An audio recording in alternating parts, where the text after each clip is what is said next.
we go. So, if you guys want to move up, you know, this is an intimate group. Let's just try to be together. I want to be able to see faces, and I've got this light in my eye. What's up? So, music and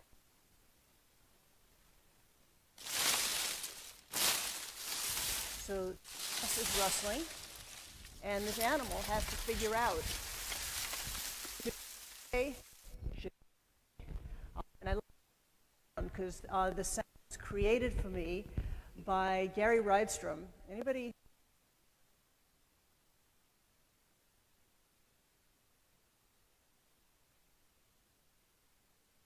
He sound of death.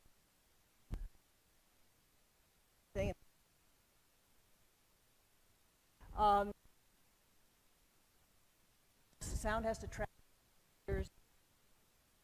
and once it gets into our brain, it is modified by what we know about sound, how we feel about it, and how we move with it. So we call it sensory, motor, and reward. Have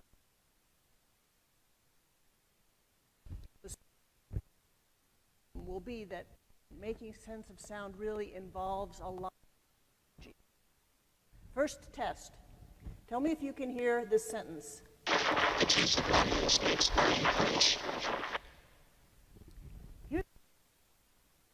The juice of lemons makes fine punch. Now, listen to the first sentence.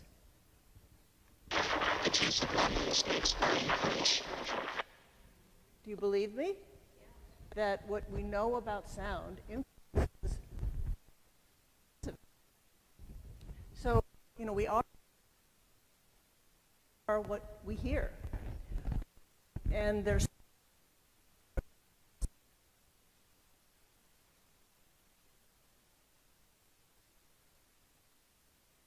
music is one of the healthiest things that we can do for our brains. And noise is not especially, and you know, increasingly in a very, very, and then head injury. Head injury can really disrupt sound processing in the brain.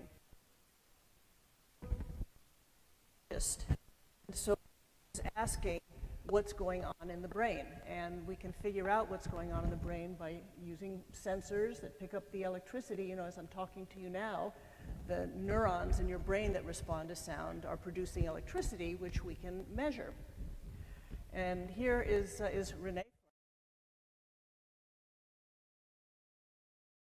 And I'm kind of making a lot of sound here with this thing, right? Is there anything I can change that? No, I think it's my shirt. Anyway, what you can see is that the sound is going in brain, pick up the electricity. Is that the sound wave and the brain wave physically resemble each other. So we have really gotten to the point where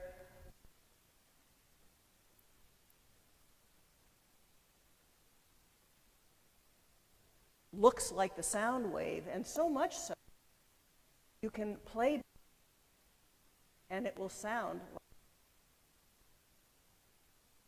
like. And here is the brain wave. So you wonder, like how is that even possible? We're all familiar with the idea of sound being electricity through a phone, right? And then you can play it through a speaker.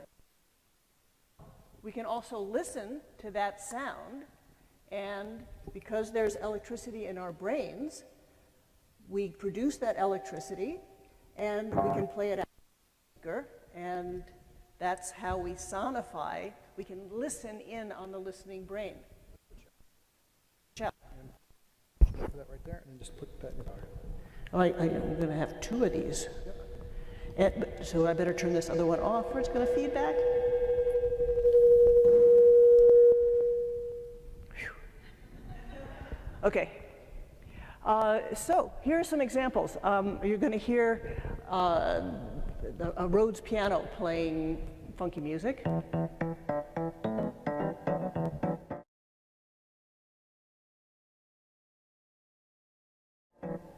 Now here's the brain's response. We have so much to work with. Heart and soul, here's just the brain's response. So heart and soul and the brain.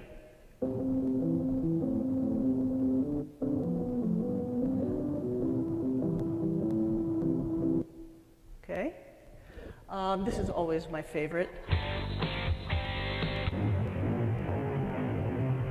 And we just did this event at the Kennedy Center, again with Renee, and she sent me a clip of her voice singing The Hills Are Alive with the, and then sound of music is the sound of her voice played back from someone in my lab's brain. The hills are alive with the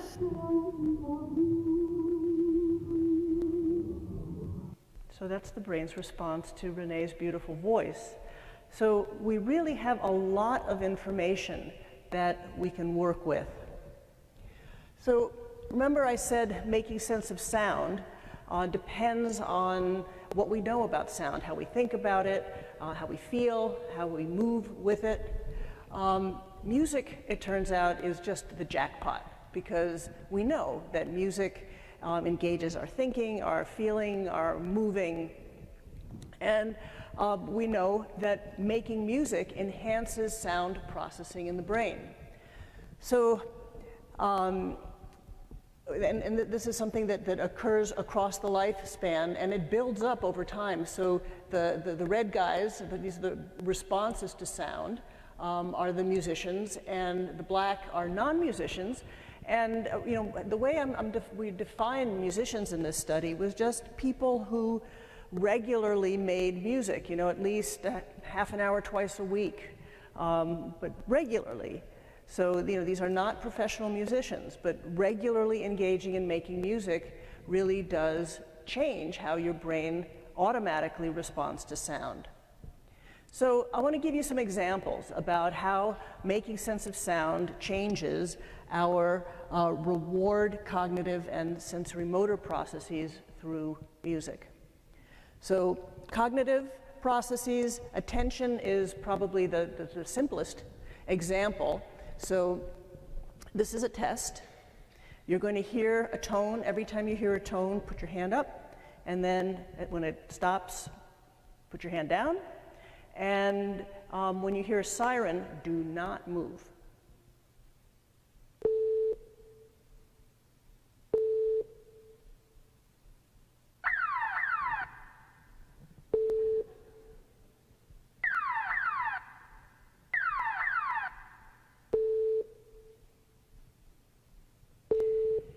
So this is one of the simplest ways of paying attention to a sound and ignoring a distractor.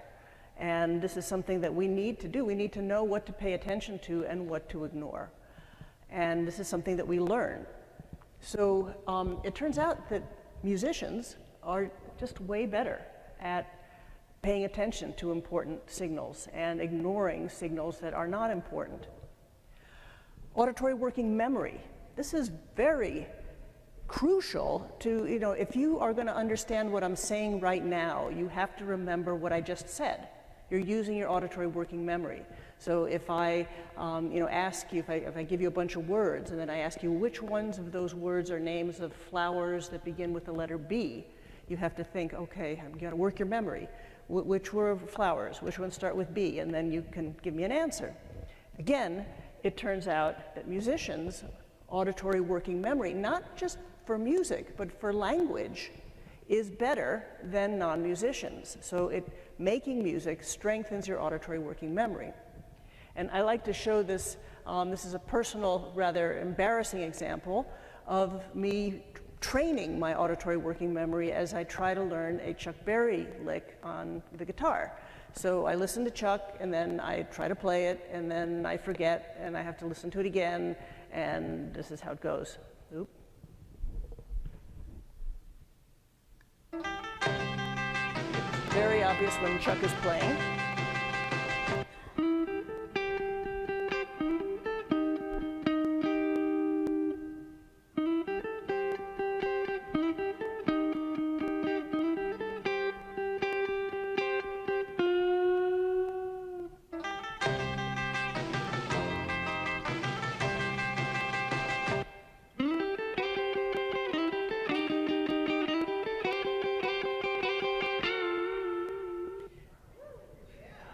So, you know, I really had to train and strengthen my auditory working memory to be able to eventually, after a billion times of forgetting and trying to play it and resolving the physical complexities of the thing. So that's what making music does. So sensory motor. Sensory motor is how we move our bodies and how we move our bodies with rhythm.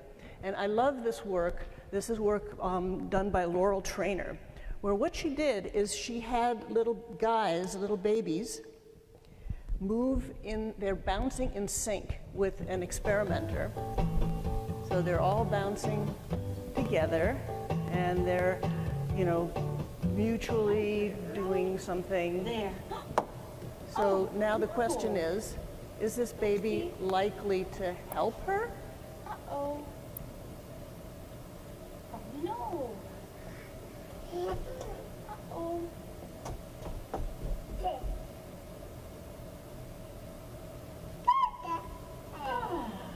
Mutual cooperation. Now you have a baby that's bouncing out of sync with the experimenter. And again, the question is, There. Uh-oh. is the baby going to help? Oopsie. So, you know, if we could get our heads of state to move in synchrony with each other, we might be able to understand each other better, maybe not. Okay, what about the reward pathways? So I want you to look at how these babies respond once the music happens and how they respond to each other. Hi, girls. It's August 6th.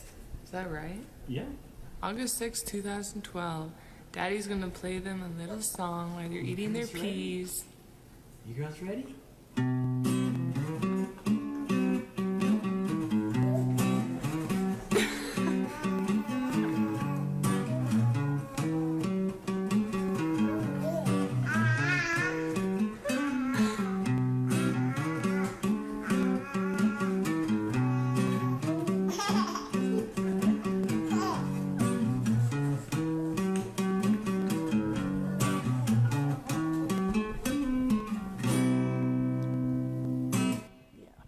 So I love showing this because now I have a very sweetened up audience. Everybody's smiling. So music and emotion, you know, why does music move us so? Again, this is work that Robert Zatorre has done and has found that the centers in our brain, our limbic system, that these are the emotional areas of our brain, they release dopamine at the point where, you know, people brought in music that they loved, and at the point where they were anticipating the musical climax, an aspect, an area of the limbic system released dopamine. And then at the point where the very most exciting part of the piece happened, another portion of the limbic system, of the reward system in the brain, released dopamine. So, you know, there's very much of a chemical basis for the way music affects us. And these are my three babies, and they're beautiful, right? And you know how it is when you hear somebody's voice on the phone that you know, and you say, it's so good to hear the sound of your voice. And even before you're listening to what they're saying, it just feels so good. And again, you know, this is something that happens over years where you make these sound to meaning connections between the voice and what they're saying and the person and your emotions, and then you have this tremendous response to sound that is deep within your memory. So sound processing in the brain can really be used as a measure of brain health. Again, I'm asking, well, you know, what happens in the brain as a biologist?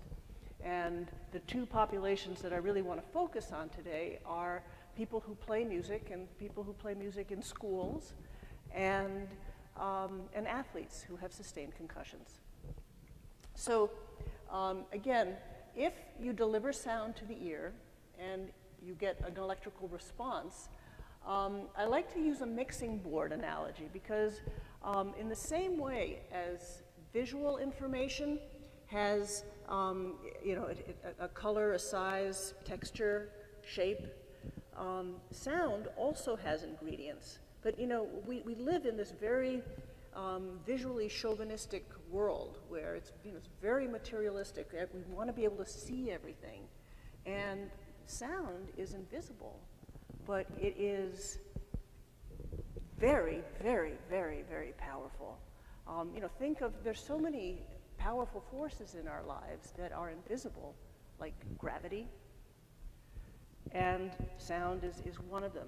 And so we can see how different ingredients like pitch and timing and timbre are affected in an individual person. So I want to focus specifically on pitch, timing, and timbre. And you know, by pitch, it's just simply how high or low a note is. Timing is the various pieces of timing information that happen in speech when words stop and start, and also throughout the speech sound. And of course, there's so much timing in music. And timbre.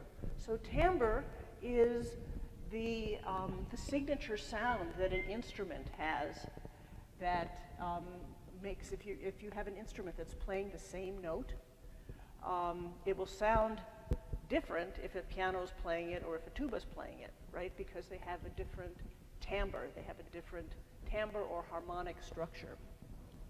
So one of the healthiest things that you can do for your brain is, in fact, to play music. But you know, one often asks the question, are musicians made or born? And you know, always there's a combination of nature and nurture. But really the best way of looking at the influence of experience on this question is to start out with two matched groups. Say we have second graders, and we match them age, sex, IQ, their language skills, their sound processing in the brain, and then we give one group music and the other group another form of enrichment activity, and then we again assess these kids at the end, a year or two later.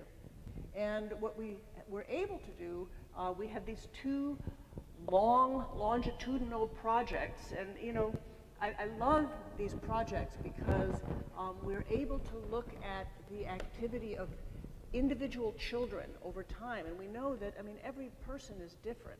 So to be able to look at that person over time, it's really much more powerful than being able to look at a group of second graders and a group of third graders and a group of fourth graders, but to look at the same second graders as they turn into third graders and then fourth graders. So we worked with the Harmony Project out in Los Angeles, and we worked in a number of Chicago public schools. And I hear some of our wonderful participants, and you know, they're getting their brains, their brain waves recorded. And what we found was that language and reading skills improved in just the kids, more in the kids who played music. Their ability to hear speech and noise, so you know, your friend's voice in a noisy cafeteria, that was better in the kids who played music. And they had, the music kids had faster brain development, and importantly, their brain's response to sound, just automatically, the default state of their brain's response to sound changed, where this red here is an index of timing, and timing that's very important to distinguish one consonant from another. Like if I say, did I say bad or dad? And that is carried by timing in the brain. And this is the timing at the beginning before music, and this is 2 years later. You can see that the timing has improved, and again, this improved only in the music group. You know, we've talked about pitch and timing and timbre. It's especially the timbre and the timing that gets enhanced through music making. And this is part of the musician's signature, and it happens to be the same signature that we need for language. So kids who have language impairments really have deficits in how their brain can process timing elements and timbre elements of sound. Importantly, it takes time to change the brain. So in both of our studies, in the Chicago Public Schools and in LA, we found no changes in the brain's response to sound after 1 year of music making. It was really only after 2 years that we were able to see these changes. Somebody asked me about, well, what happens as we get older? So very importantly, when you invest in making music when you're younger, even if you stop, I mean, how many of you have played a musical instrument at some time in your life? How many of you are currently playing regularly? The fact that you played music at one time in your life helps you now, because once you have made those connections and your brain has changed based on the sense of sound that you made by playing a musical instrument, you take that with you throughout your whole life. And so, you know, here is a typical young response to a speech sound. Here is a typical older brain response, and here is an older musician, and even a person who has played music at one time in their lives, even if they're not continuing to play. Of course, if you continue to play, your responses are better still. Rhythm. I want to spend a little time talking about rhythm. And rhythm is interesting because it's something that not a lot of other animals do. So animals that imitate. So, you know, birds who can imitate, and so they have a vocal language. But you know, your dog, you're never going to, you know, if you say, let's go outside, and you're jingling your keys, the dog knows you're going to go outside, so he knows that association. But if it's a kid, the kid's going to say, outside, out. You know, if your dog did that, you'd be worried. But some birds who also will imitate and are vocal learners move to a beat.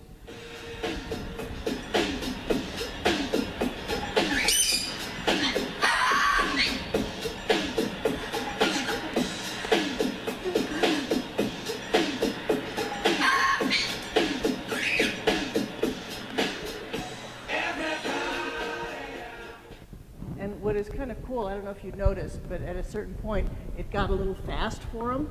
And so, you know, like he was having a hard time keeping up with his feet, and so then he did every other beat. So, also with this is Snowball, the cockatoo. And if you dance with him, he's very happy to dance with you. But if you dance out of sync with him, he'll turn away.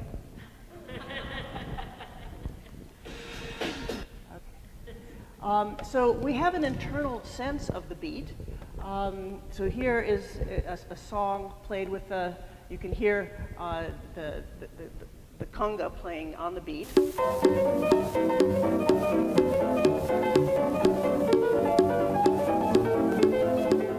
And here off the beat, which kind of just makes you feel nasty.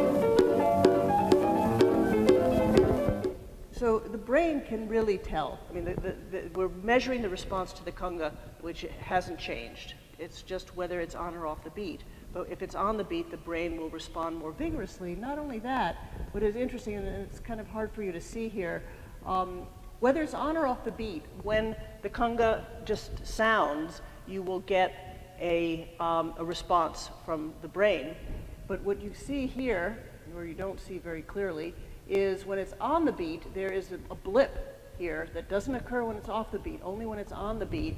The brain is manufacturing, so it's not just, it's putting in the and beat. So, you know, here is just on the beat. So the brain will respond to that, whether that's on or off the beat. But if it's on the beat, the brain manufactures this additional intermediate rhythm. So that snare just happens because the brain puts that in, even though it's not part of the conga. The brain is making sense of the rhythm. Making music really requires auditory motor integration. So it's an integration of what we hear and how we move. So here is motion capture of a violin bow.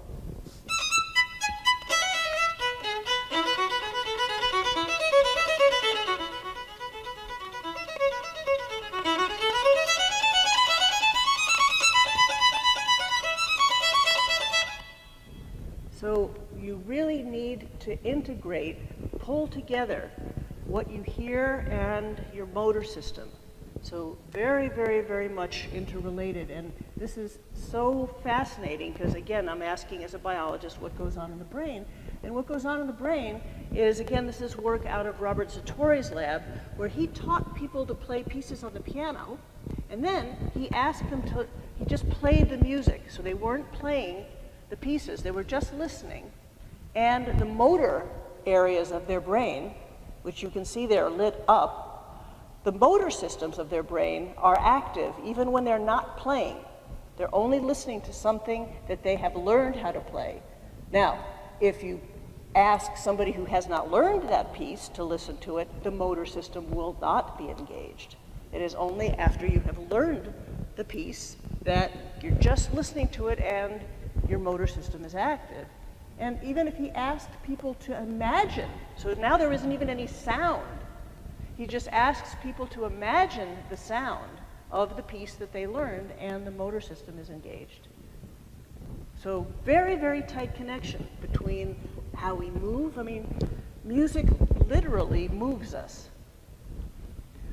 And one of the reasons that rhythm is so important is that rhythm and language coincide. So they coincide especially for speaking and language development. And we know there's been a lot of research showing that kids' ability to tap along to a beat tracks with their language development. And again, if you ask what's going on in the brain, you have a brain that can respond to sound either in a jittered way or in a stable manner.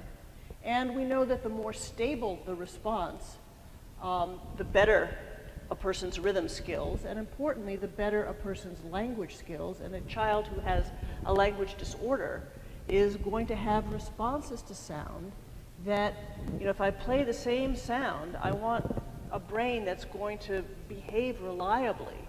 But if you play the same sound and the brain responds differently each time, you know, how is a child to learn? So this illustrates the, you know, there's obviously rhythm in music, but there is rhythm in speech as well. You're a cheat and a swindler. That's what you are. How can you do a thing like this? Build up a little boy's hopes and then smash all his dreams to pieces. You're an inhuman monster. I said good day. So here's a kid, you can hear him, he's tapping along to a beat. This is a 3-year-old. Here's a kid who's enthusiastic, but he's not really tapping along with the beat. And what is interesting, if you look at what's going on in the brain, is so there are rhythms in the sound waves, and there are rhythms also in the brain waves. And you can see that the synchronizer is able to follow the rhythms much better than the non-synchronizer. And what is very important about this is the fact that the synchronizer has better language skills. So we are really understanding what is happening in the brain in kids who are developing language well and kids who are having difficulty developing language. So music through rhythm stimulates brain networks for language, and I want to have you know that we have this folder thing that you can download from our website under advocacy. And as you advocate for music in schools and in education, we have put together all in one place a lot of the research that supports the importance of music for the development of language skills. So who is a candidate for rhythm training? Well, the brain can tell us, again, by measuring the brain's response to sound, we can see these different rhythms of the brain can tell us whether or not a child is at risk or not for a language problem. And so these are really the kids who you want to especially engage in music, or you want to give them every opportunity in terms of therapeutic help. I want to just say a few words about noise before I get to concussion. And I'm not talking about very loud noise. I'm talking about noise that we think of as safe, noise that is not going to injure our ears, but it will injure our brains. So, these are some typical examples. I love this study of third graders who, same school, and they did proper controls with moving the teachers to the different classrooms. You had one classroom that was over a highway and the other that was over a field. And it turns out that the kids who learned in a classroom that was over a quieter area, the field, their learning outcomes were better than the kids who all day long were subjected to the highway sounds. So noise and health, noise, and again, these low levels of noise induce stress and cardiovascular stress, and they get in the way of learning outcomes. They impede memory, quality of life, and especially when tasks are challenging, having noise. I mean, how many of you realize when you're in the kitchen and suddenly your refrigerator turns off? I mean, you didn't even realize that it was there, but it turns off, and at least I go, oh. Now we know that our brains are organized in a very systematic way. So different parts of our brain are actually organized sound from lower to higher pitches. And we know that and these are in experimental animals who have been subjected to just moderate level sounds for a number of hours, we have learned that it disrupts this beautiful organization, systematic organization of the hearing system. And I don't know if any of you know of parents who are using these white noise machines to kind of keep their kids so that they don't wake up when startling sounds occur in the night. And this is really not a good idea, especially for a developing brain. Because think about a kid can't help but make sense of sound. Kids, they just learn languages. They learn sound to meaning relationships. And if you have them listen for many hours to meaningless sounds, their brain is going to become blunted by the fact that they're trying to make connections to something that really makes no sense. How do animals deal with the sounds? So, these animals actually change their calls based on the traffic patterns so that they can be heard, because they need to be able to sing in order to mate and in order to defend their territory.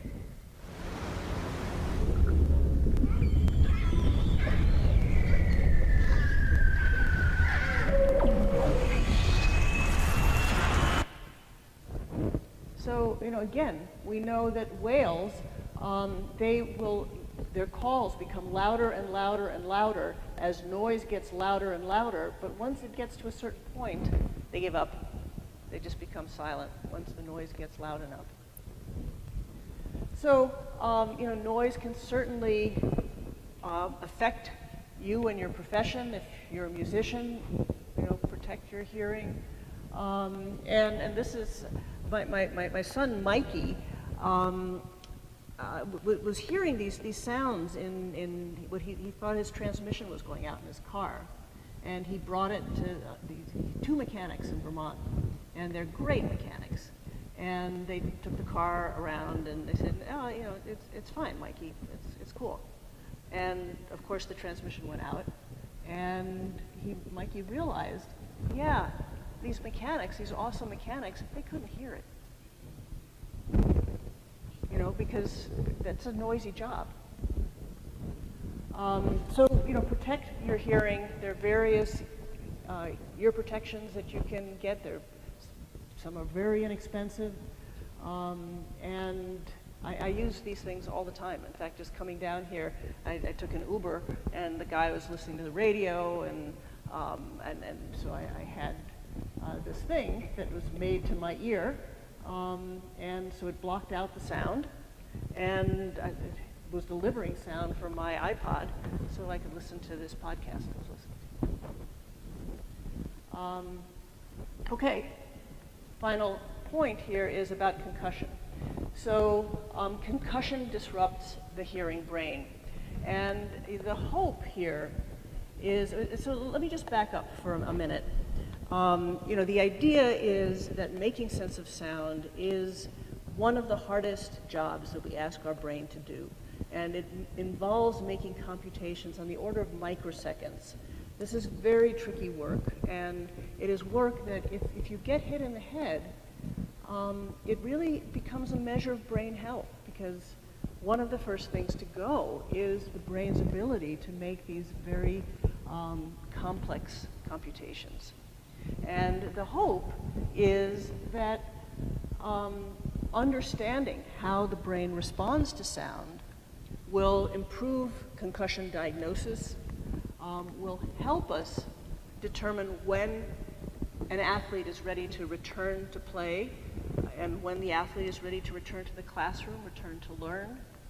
And nobody can really agree on what is the best treatment for a concussion, probably because, well, we're just discovering better ways. And also, people are different, and what might work for one person may not work for another. And so having a biological measure, and a measure that's objective, that does not require an athlete, they've just been hit in the head.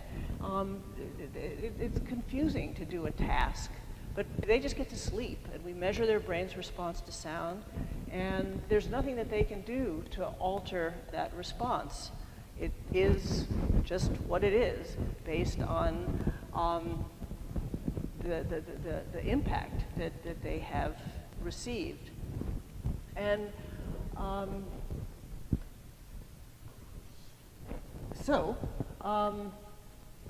one of the reasons that we were drawn to this is that there were reports that that soldiers who had sustained blast injuries had difficulty hearing a noise.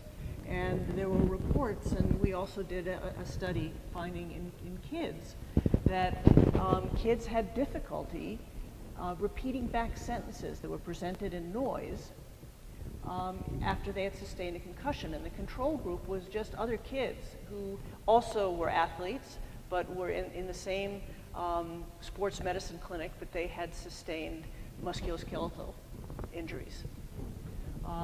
So they really did have difficulty actually making sense of sound. There was nothing wrong with their hearing. They could hear the tones, but they could not understand, like your friend's voice in a noisy place. Or, they know what a tuba is, but they would have a hard time picking out the tuba in the orchestra. So we have this biological marker for concussion. And I need to talk about my two fabulous colleagues, and I have to tell you that the science that I have done that has been done with partners outside of the laboratory has been, for me, just the most exciting. And so it's the science that we have done with teachers and schools and principals and founders of music projects in the educational system, and with athletics, Tori Lindley he's an athletic trainer. So he has this beautiful view of athlete health. And Cynthia Labella is a pediatrician. And she, her big work is on sports injuries. So these are wonderful colleagues that we work with. And the data that I'm showing you is from those partnerships. Here are some pictures from the Lurie Institute, the North Side Youth Football League. Here are some Northwestern football players who I find adorable. Again, what is going on in the brain? Pro athletes. We get athletes involved in the science. So we have a lot of athletes working in the lab. So once an athlete has sustained an acute injury, so within 24 hours, we find that aspects of pitch, timing, and timbre, all kinds of aspects of sound processing can be disrupted. Most concussions resolve within a week, but the ones in whom symptoms continue, then we continue to see difficulties with processing pitch and timbre. Again, as we can measure these responses with scalp electrodes. And there are some individuals who have sustained a concussion in the past and still continue to have sound processing in the brain that is just not quite right. We can look at concussion recovery. So again, this is very hard to see, but what we see is a response that is lower than the typical response right after having sustained a concussion, but then after the symptoms resolve, the brain response can return to normal. Here's an example of how this information can help us. If you have a baseline response on an athlete and they have a concussion and the sound processing is diminished, they could be clear to play at a point where maybe their brain is still healing and in fact getting worse as far as sound processing. So that's the worst time that you would want to bring an athlete back into the game. And we know that the chances of getting a second concussion are often very large after you've sustained a first. So if you have this information, it's not even a matter of the athlete missing the season. It's just, wait another week or two, and the brain is resolved to a good point. And this is one more piece of information that we hope someday will help guide athlete health.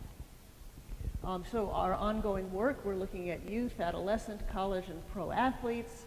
And this is our new athletic facility at Northwestern, and we just have embarked on a grant funded by the National Institutes of Health, where we're testing all 500 athletes at Northwestern, so boys and girls in high and low impact sports, and we will do this over 5 years, and I expect we will learn a lot. We've been following the football players for the past 2 years, and I think in a couple of years we should be at a point where we ought to be able to use sound processing as an index of athlete health, and we hope that it will become part of the standard of care. I want to just have you listen to Amazing Grace, played through a brain that has been musically enhanced.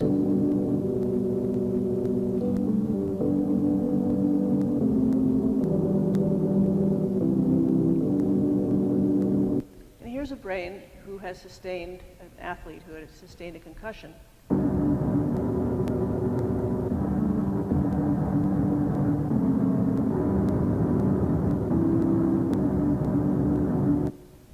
So, we can really begin to understand, as biologists, as scientists, we know so little about how our brain operates, but we have ways now of really, through sound processing the brain, getting a measure of brain health. And I want to just leave you with this idea, the idea of music and physical fitness for every child. Because now the kids who get the best coaching are the kids who are liking sports and who make varsity. The kids who get the best music education are the ones who are going to become professional musicians. But every child should be strong and flexible. Every child should develop their musical knowledge. And this is my Uncle Hans from decades ago. He published some studies showing that American school children were much less physically fit than counterparts in other countries. And this was with the Council of Physical Fitness under Kennedy at the time, hoping to really develop standards for physical fitness for every child. And many of these initiatives sadly died with the president. But the idea still, I mean, speaking as a scientist, I really, what we know is that physical education and being athletic is one of the best things that we can do for our brains. And it would really be a good idea to invest resources into making every child have the benefits of music education for the development of their healthy brains. So biologically, we are what we do, and sound processing in the brain can inform brain health. These are the wonderful folks who work with me at Brain Volts, and this is our website that I encourage you to visit, and we really put a lot of work into it to give you and people who you might know who might be interested in this work the scientific ammunition and the little bit of knowledge that we've discovered. So I hope you'll find it helpful. Thank you.